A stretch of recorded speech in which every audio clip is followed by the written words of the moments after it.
موجودہ حکومت نے گندم درآمدات کا نوٹس لے لیا، وزیر اعظم نے 4 رکنی کمیٹی تشکیل دے دی۔ وزیر اعظم شہباز شریف نے نگراں حکومت کے بعد گندم کی درآمدات کا نوٹس لیتے ہوئے معاملے کی تحقیقات کے لیے 4 رکنی کمیٹی تشکیل دے دی ہے۔ نجی ٹی وی کے مطابق ملک میں گندم درآمدات کا حالیہ تنازع اس وقت شدت اختیار کر گیا جب یہ بات منظر عام پر آئی کہ نگراں حکومت کے ختم ہونے کے بعد نئی حکومت نے بھی گندم کی درآمدات کا سلسلہ جاری رکھا۔ وزیر اعظم نے معاملے کا نوٹس لیتے ہوئے 4 رکنی کمیٹی تشکیل دے دی، جس کو ہدایت کی گئی ہے کہ اس بات کا پتہ لگایا جائے کہ نگراں حکومت کے بعد منتخب حکومت میں بھی گندم کی درآمدات کیوں جاری رکھی گئی۔ کمیٹی وافر سٹاک کے باوجود فروری 2024 کے بعد گندم درآمدات کا معاملہ دیکھے گی، جبکہ اس سلسلے میں درآمدات کی اجازت دینے اور ایل سیز کھولنے کی ذمہ داریوں کا تعین بھی کیا جائے گا۔ کمیٹی 4 روز میں اپنی رپورٹ وزیر اعظم کو پیش کرے گی۔ 18 ماہ سے بات چیت کے لیے تیار ہیں، 3 سیاسی جماعتوں کے علاوہ سب سے بات کروں گا، عمران خان۔ پاکستان تحریک انصاف کے بانی چیئرمین عمران خان نے کہا ہے کہ 3 جماعتوں کے سوا سب سے بات کریں گے۔ 3 رکنی کمیٹی ڈیل کے لیے نہیں، بات چیت کے لیے بنائی گئی ہے۔ اڈیالہ جیل میں صحافیوں سے غیر رسمی گفتگو میں عمران خان نے کہا کہ بات چیت مخالفین سے ہوتی ہے، دوستوں سے نہیں، اور ڈیل وہ کرتا ہے جسے ملک سے باہر جانا ہو یا پھر جیل یا سزا سے بچنا ہو۔ عمران خان نے مزید کہا کہ ہم 18 ماہ سے کہہ رہے ہیں کہ بات چیت کے لیے تیار ہے، کیونکہ سیاست میں بات چیت ہوتی ہے اور ہم 3 جماعتوں کے علاوہ سب سے بات کرنے کے لیے تیار ہیں، جس کے لیے کمیٹی بھی تشکیل دی گئی ہے۔ بانی چیئرمین نے ایک بار پھر واضح کیا کہ انہوں نے کمیٹی کو صرف بات چیت کا اختیار دیا ہے اور اس میں کسی قسم کی کوئی ڈیل کا تعلق نہیں ہے۔ ایف آئی اے سے اختیار واپس، وفاقی حکومت نے سائبر کرائم کی تحقیقات کے لیے نیا ادارہ قائم کر دیا۔ وفاقی حکومت نے وفاقی تحقیقاتی ادارے ایف آئی اے سے سائبر کرائم کی تحقیقات کا اختیار واپس لے لیا اور سائبر کرائم کی تحقیقات کے لیے سائبر کرائم انویسٹیگیشن ایجنسی کے نام سے الگ ادارہ قائم کر دیا ہے۔ National cyber crime investigation agency cyber crime کے مقدمات کی تحقیقات کرے گی۔ وزارت information technology and telecommunication کی جانب سے جاری نوٹیفیکیشن کے مطابق ایف آئی اے کے سائبر کرائم کی تحقیقات کے اختیارات ختم کر دیے گئے ہیں۔ وفاقی حکومت national cyber crime investigation agency کے سربراہ کے لیے ایسا ڈائریکٹر جنرل تعینات کریں گے جو کم سے کم 21 گریڈ کا افسر یا 63 برس سے کم عمر ہو۔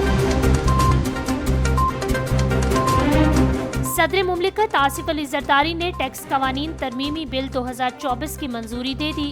صدر مملکت نے ٹیکس قوانین ترمیمی بل 2024 کی منظوری آئین کے آرٹیکل 75 کے تحت دی، جہاں اس ترمیمی بل کا مقصد ٹیکسز اور ڈیونٹر سے متعلق قوانین میں ترامیم کرنا ہے۔ ترمیمی بل کے ذریعے سیلز ٹیکس ایکٹ 1990 کے section 30 D D D 43, 45 B, 46 اور 47 میں ترامیم کی گئی ہیں۔ ترمیمی بل کی مدد سے وفاقی ایکسائز ایکٹ 2005 کے سیکشن 29, 33, 34 اور 38 میں ترامیم کی گئی ہیں۔ پیپلز پارٹی نے فیصل کریم کنڈی سلیم حیدر کو گورنر نامزد کر دیا۔ راجہ پرویز اشرف۔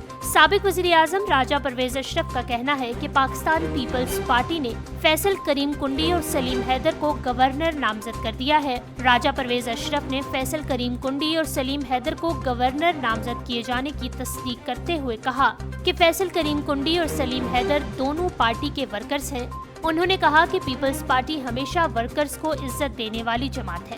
پیپلز پارٹی نے پہلے مجھ جیسے ورکر کو وزیر اعظم بنایا، اب فیصل کریم کنڈی اور سلیم حیدر کو گورنر نامزد کیا۔ ہمیں اپنی قیادت پر فخر ہے۔ واضح رہے کہ آج ہی یہ رپورٹ سامنے آئی تھی کہ پیپلز پارٹی کے سردار سلیم حیدر کو پنجاب اور فیصل کریم کنڈی کو گورنر خیبر پختونخوا بنائے جانے کا امکان ہے۔